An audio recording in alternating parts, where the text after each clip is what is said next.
I'd like to tell you about the strangest secret in the world. Not long ago, Albert Schweitzer, the great doctor and Nobel Prize winner, was being interviewed in London, and a reporter asked him, "Doctor, what's wrong with men today?" The great doctor was silent a moment, and then he said, "Men simply don't think." And it's about this that I want to talk with you. We live today in a golden age. This is an era that man has looked forward, dreamed of, and worked toward for thousands of years. But since it's here, we pretty well take it for granted. We in America are particularly fortunate to live in the richest land that ever existed on the face of the earth, a land of abundant opportunity for everyone. But do you know what happens? Let's take 100 men who start even at the age of 25. Do you have any idea what will happen to those men by the time they're 65? These 100 men who all start even at the age of 25 believe they're going to be successful. If you asked any one of these men if he wanted to be a success, he'd tell you that he did. And you'd notice that he was eager toward life, that there was a certain sparkle to his eye, an erectness to his carriage, and life seemed like a pretty interesting adventure to him. But by the time they're 65, 1 will be rich, 4 will be financially independent, 5 will still be working, 54 will be broke. Now think a moment. Out of the 100, only 5 make the grade. Why do so many fail? What has happened to the sparkle that was there when they were 25? What's become of the dreams, the hopes, the plans? And why is there such a large disparity between what these men intended to do and what they actually accomplished? When we say about 5% achieve success, we have to define success. And here's the definition. Success is the progressive realization of a worthy ideal. If a man is working toward a predetermined goal and knows where he's going, that man is a success. If he's not doing that, he's a failure. Success is the progressive realization of a worthy ideal. Rollo May, the distinguished psychiatrist, wrote a wonderful book called Man's Search for Himself. And in this book he says, the opposite of courage in our society is not cowardice, it is conformity. And there you have the trouble today. It's conformity. People acting like everyone else, without knowing why, without knowing where they're going. Now think of it. In America right now, there are over 14 million people 65 years of age and over, and about 13 million of these 14 million are broke. They're dependent on someone else for life's necessities. Now, we learn to read by the time we're 7. We learn to make a living by the time we're 25. Usually, by that time, we're not only making a living, we're supporting a family. And yet, by the time we're 65, we haven't learned how to become financially independent in the richest land that has ever been known. Why? We conform. And the trouble is that we're acting like the wrong percentage group, the 95% who don't succeed.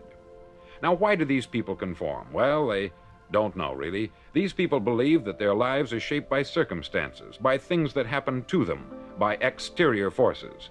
They're outer-directed people. A survey was made one time that covered a lot of men, working men, and these men were asked this question: why do you work? Why do you get up in the morning?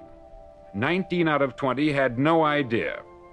If you ask them, they'll say, everyone goes to work in the morning. And that's the reason they do it, because everyone else is doing it. Now let's get back to our definition of success. Who succeeds? The only man who succeeds is the man who is progressively realizing a worthy ideal. He's the man who says, I'm going to become this, and then begins to work toward that goal. I'll tell you who the successful people are. A success is the school teacher who's teaching school because that's what she wanted to do. The success is the woman who's a wife and mother because she wanted to become a wife and mother and is doing a good job of it. The success is the man who runs the corner gas station because that's what he wanted to do. The success is the successful salesman who wants to become a top-notch salesman and grow and build with his organization. A success is anyone who is doing deliberately a predetermined job because that's what he decided to do deliberately. But only 1 out of 20 does that. That's why today there isn't really any competition, unless we make it for ourselves. Instead of competing, all we have to do is create. Now, for 20 years, I looked for the key which would determine what would happen to a human being.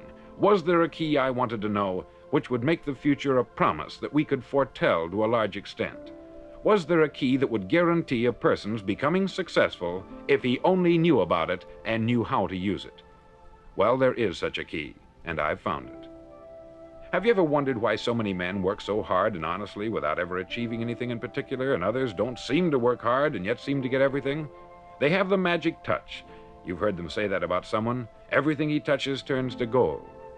And have you ever noticed that a man who becomes successful tends to continue to become successful? And on the other hand, have you noticed how a man who is a failure tends to continue to fail?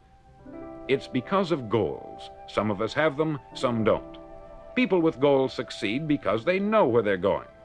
Now think of a ship leaving a harbor, and think of it with the complete voyage mapped out and planned. The captain and crew know exactly where it's going and how long it will take. It has a definite goal. 9,999 times out of 10,000, it will get to where it started out to get. Now let's take another ship, just like the first, only let's not put a crew on it or a captain at the helm. Let's give it no aiming point, no goal, no destination. We just start the engines and let it go. I think you'll agree with me that if it gets out of the harbor at all, it will either sink or wind up on some deserted beach a derelict.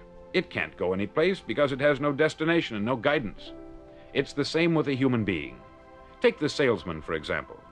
There is no other person in the world today with the future of a good salesman. Selling is the world's highest paid profession, if we're good at it and if we know where we're going. Every company needs top-notch salesmen, and they reward those men. The sky is the limit for them.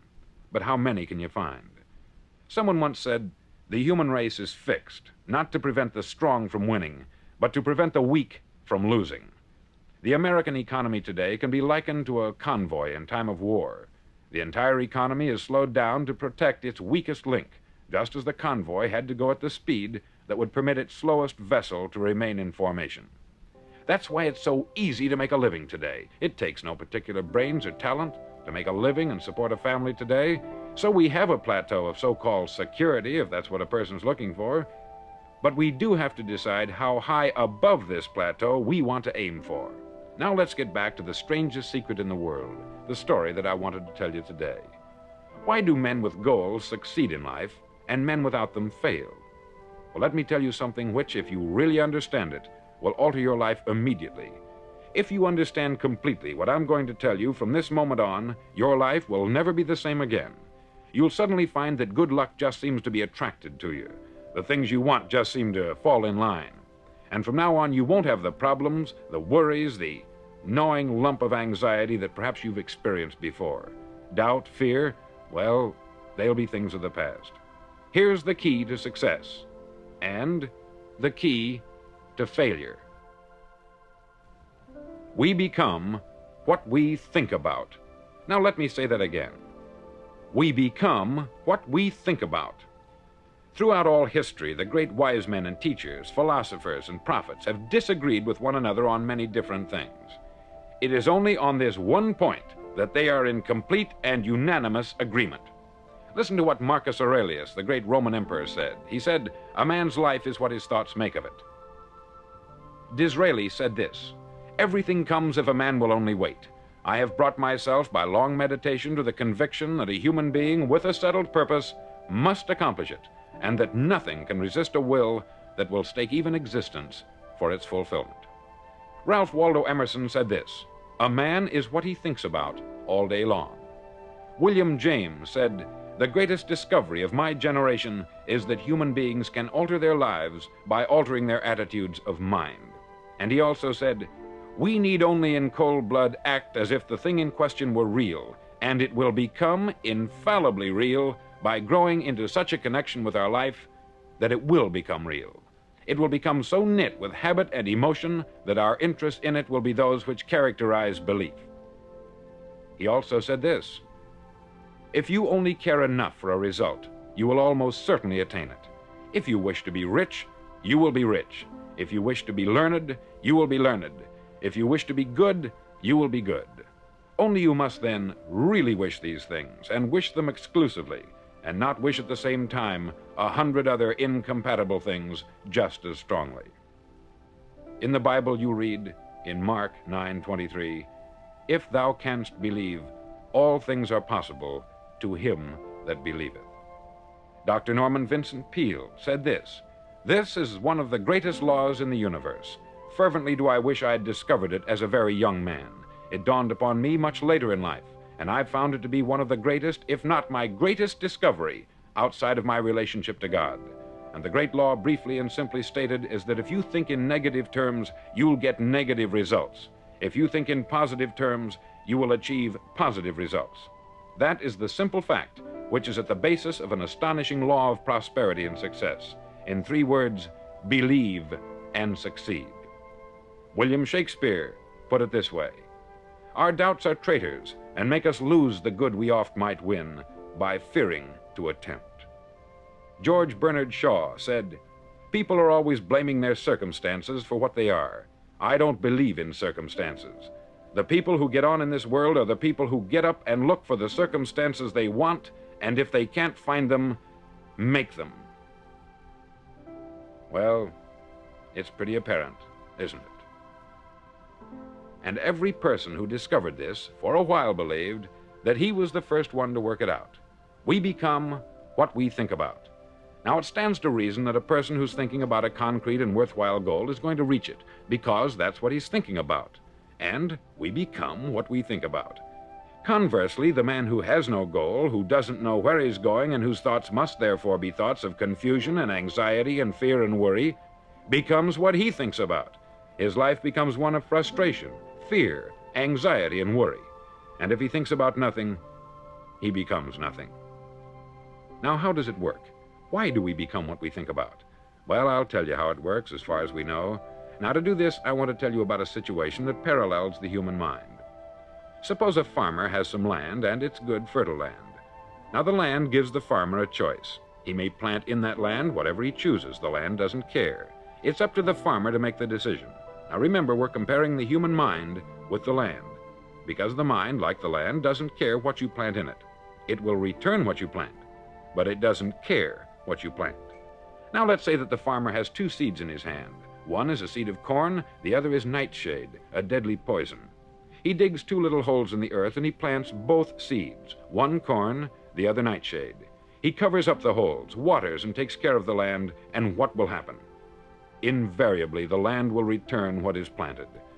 As it's written in the Bible, as ye sow, so shall ye reap. Remember, the land doesn't care. It will return poison in just as wonderful abundance as it will corn. So up come the 2 plants, one corn, one poison. Now, the human mind is far more fertile, far more incredible and mysterious than the land, but it works the same way. It doesn't care what we plant. Success, failure. A concrete, worthwhile goal, or confusion, misunderstanding, fear, anxiety, and so on. But what we plant, it will return to us. You see, the human mind is the last great unexplored continent on the earth. It contains riches beyond our wildest dreams. It will return anything we want to plant. Now, you might say, well, if that's true, why don't people use their minds more? Well, I think they've figured out an answer to that, too. Our mind comes as standard equipment at birth. It's free, and things that are given to us for nothing, we place little value on. Things that we pay money for, we value. The paradox is that exactly the reverse is true. Everything that's really worthwhile in life came to us free. Our mind, our soul, our body, our hopes, our dreams, our ambitions, our intelligence, our love of family and children and friends. All these priceless possessions are free, but the things that cost us money are actually very cheap and can be replaced at any time. A good man can be completely wiped out and make another fortune. He can do that several times. Even if our home burns down, we can rebuild it, but the things we got for nothing, we can never replace. The human mind isn't used merely because we take it for granted. Familiarity breeds contempt. It can do any kind of job we assign to it, but generally speaking, we use it for little jobs instead of big, important ones. Universities have proved that most of us are operating on about 10% of our abilities. Decide now, what is it you want? Plant your goal in your mind. It's the most important decision you'll ever make in your entire life. Do you want to be an outstanding salesman, a better worker at your particular job? Do you want to go places in your company, in your community? All you've got to do is plant that seed in your mind. Care for it. Work steadily toward your goal, and it will become a reality.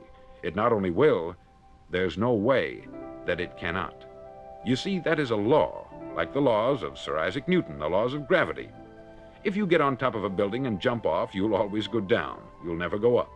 And it's the same with all the other laws of nature. They always work. They're inflexible. Think about your goal in a relaxed, positive way. Picture yourself in your mind's eye as having already achieved this goal. See yourself doing the things you will be doing when you've reached your goal. Ours has been called the phenobarbital age, the age of ulcers and nervous breakdowns.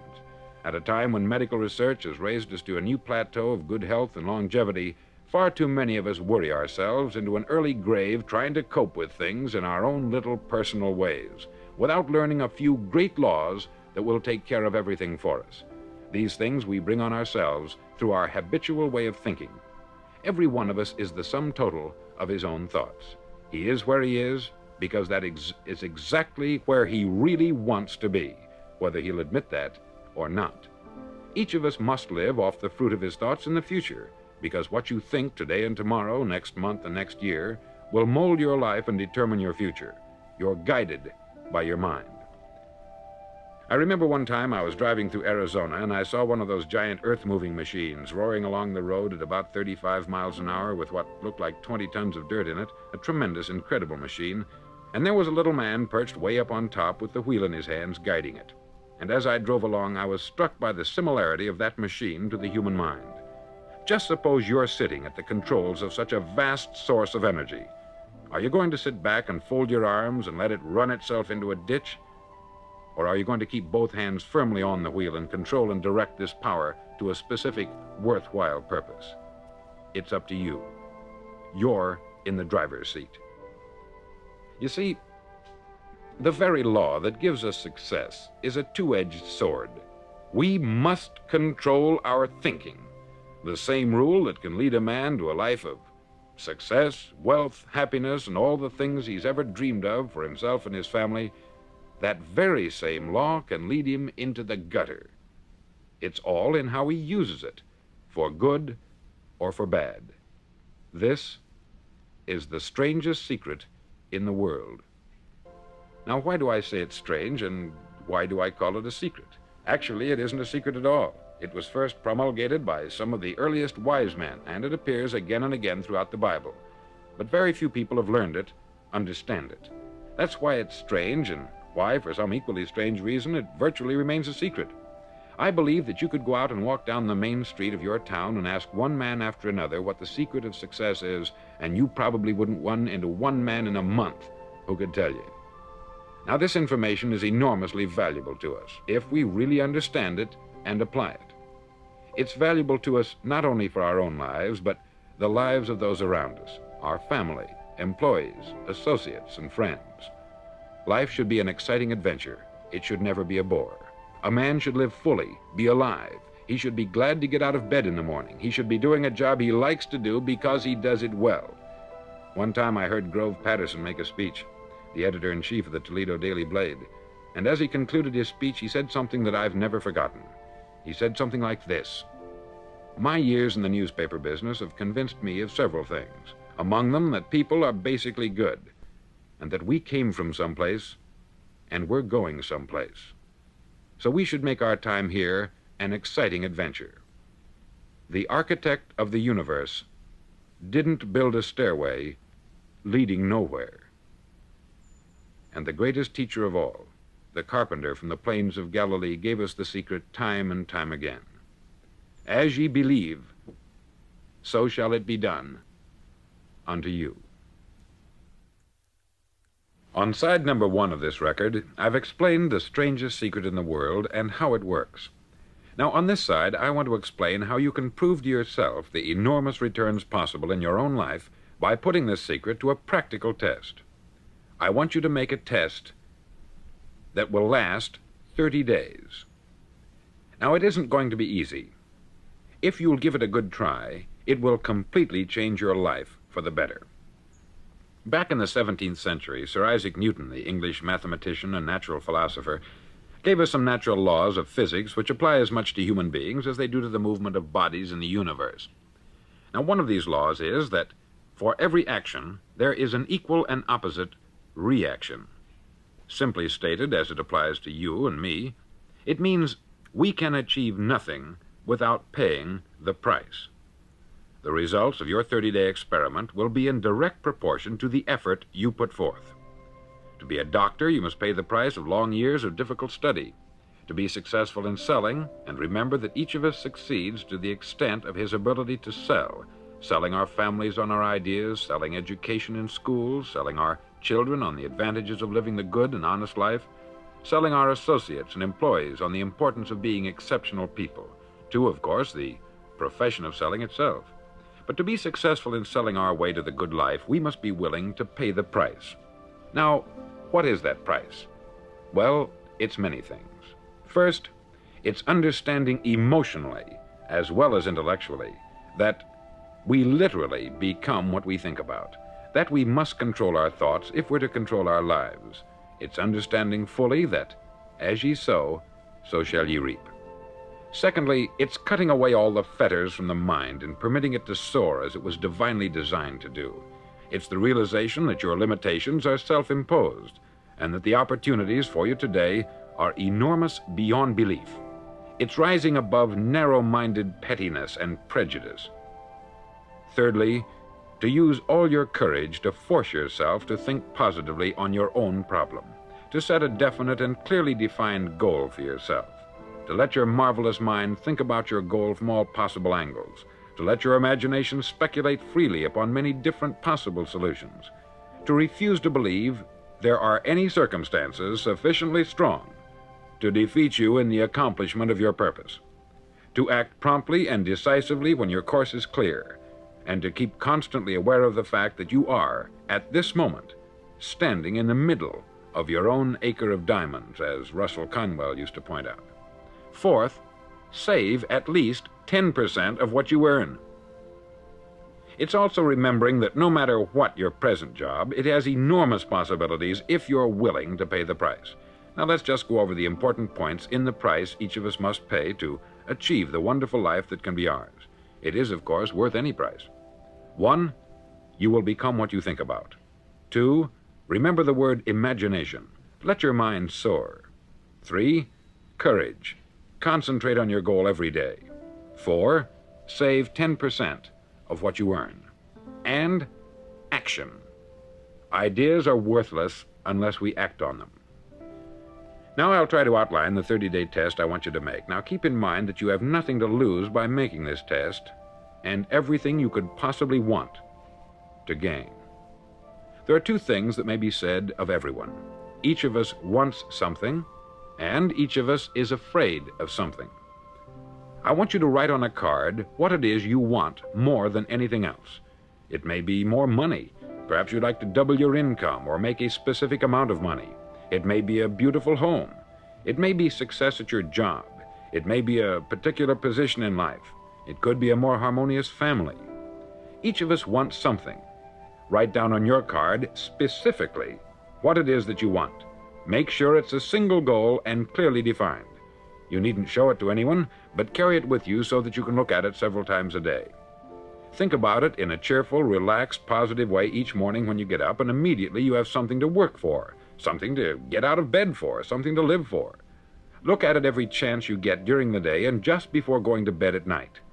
As you look at it, remember that you must become what you think about, and since you're thinking about your goal, you realize that soon it will be yours. In fact, it's yours really the moment you write it down and begin to think about it.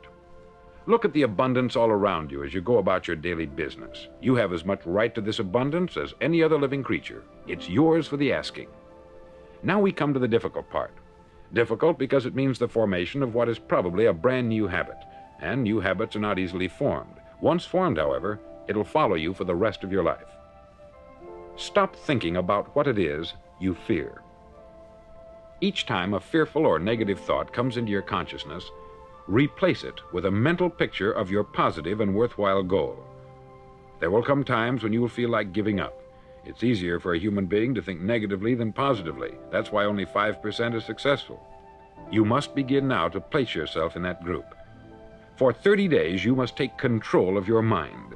It will think only about what you permit it to think. Each day for this 30-day test, do more than you have to do. In addition to maintaining a cheerful, positive outlook, give of yourself more than you've ever done before. Do this knowing that your returns in life must be in direct proportion to what you give. The moment you decide on a goal to work toward, you're immediately a successful person. You're then in that rare and successful category of people who know where they're going. Out of every 100 people, you belong to the top 5.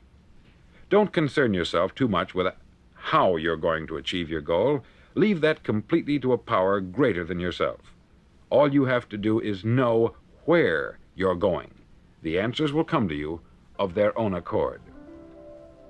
Remember these words from the Sermon on the Mount, and remember them well.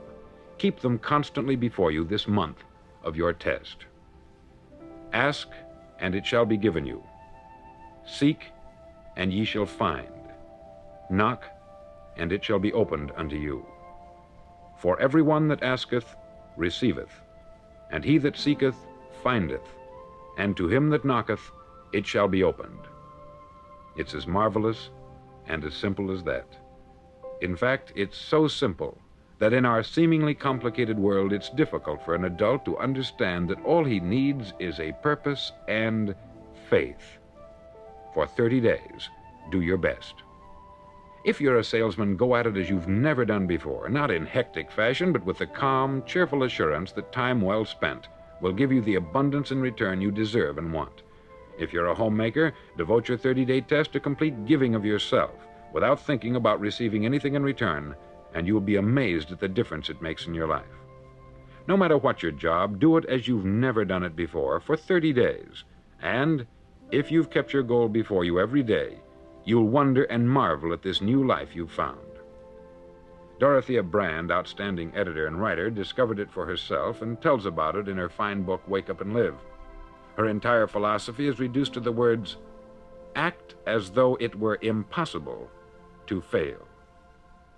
She made her own test with sincerity and faith, and her entire life was changed to one of overwhelming success. Now you make your test for 30 full days. Don't start your test until you've made up your mind to stick with it.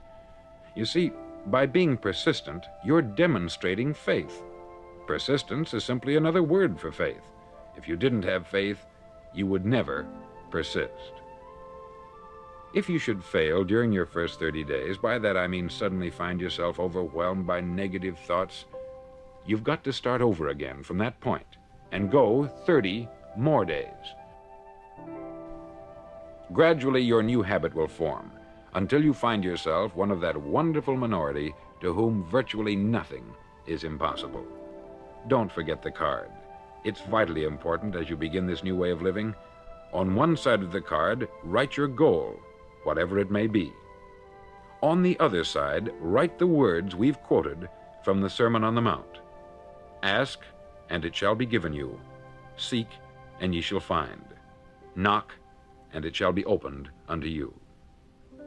In your spare time during your test period, read books that will help you. Inspirational books like the Bible, Dorothea Brand's Wake Up and Live, The Magic of Believing by Claude Bristol, Think and Grow Rich by Napoleon Hill, and other books that instruct and inspire. Nothing great was ever accomplished without inspiration. See that during these crucial first 30 days, your own inspiration is kept at a peak. Above all, don't worry. Worry brings fear, and fear is crippling. The only thing that can cause you to worry during your test is trying to do it all yourself. Know that all you have to do is hold your goal before you. Everything else will take care of itself. Remember also to keep calm and cheerful. Calm and cheerful. Don't let petty things annoy you and get you off course. Now, since making this test is difficult, some may say, well, why should I bother? Well, look at the alternative. No one wants to be a failure. No one really wants to be a mediocre individual. No one wants a life constantly filled with worry, fear, and frustration. Therefore, remember that you must reap that which you sow. If you sow negative thoughts, your life will be filled with negative things. If you sow positive thoughts, your life will be cheerful, successful, and positive. Now, gradually, you will have a tendency to forget what you've heard on this record. Play it often. Keep reminding yourself of what you must do to form this new habit. Gather your whole family about and listen to what's been said here at regular intervals. You know, most men will tell you that they want to make money without understanding the law. The only people who make money work in the mint. The rest of us must earn money. This is what causes those who keep looking for something for nothing or a free ride to fail in life. The only way to earn money is by providing people with services or products which are needed and useful. We exchange our product or service for the other man's money. Therefore, the law is that our financial return will be in direct proportion to our service.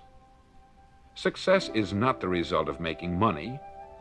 Making money is the result of success. And success is in direct proportion to our service. Most people have this law backwards. They believe that you're successful if you earn a lot of money. The truth is that you can only earn money after you're successful. It's like the story of the man who sat in front of the stove and said to it, "Give me heat, and then I'll add the wood." How many men and women do you know, or do you suppose there are today, who take the same attitude toward life? There are millions. We've got to put the fuel in before we can expect heat. Likewise, we've got to be of service first before we can expect money. Don't concern yourself with the money. Be of service. Build, work, dream, create. Do this, and you'll find there's no limit to the prosperity and abundance that will come to you. Prosperity is founded upon a law of mutual exchange. Any person who contributes to prosperity must prosper in turn himself. Sometimes the return will not come from those you serve, but it must come to you from someplace, for that is the law. For every action, there is an equal and opposite reaction. As you go daily through your 30-day test period, remember that your success will always be measured by the quality and quantity of service you render, and money is a yardstick for measuring this service. No man can get rich himself unless he enriches others. There are no exceptions to a law. You can drive down any street in America and from your car estimate the service that's being rendered by the people living on that street. Had you ever thought of this yardstick before? It's interesting. Some, like ministers and priests and other devoted people, measure their returns in the realm of the spiritual, but again, their returns are equal to their service. Once this law is fully understood, any thinking person can tell his own fortune. If he wants more, he must be of more service to those from whom he receives his return. If he wants less, he has only to reduce this service. This is the price you must pay for what you want. If you believe you can enrich yourself by deluding others, you can only end by deluding yourself.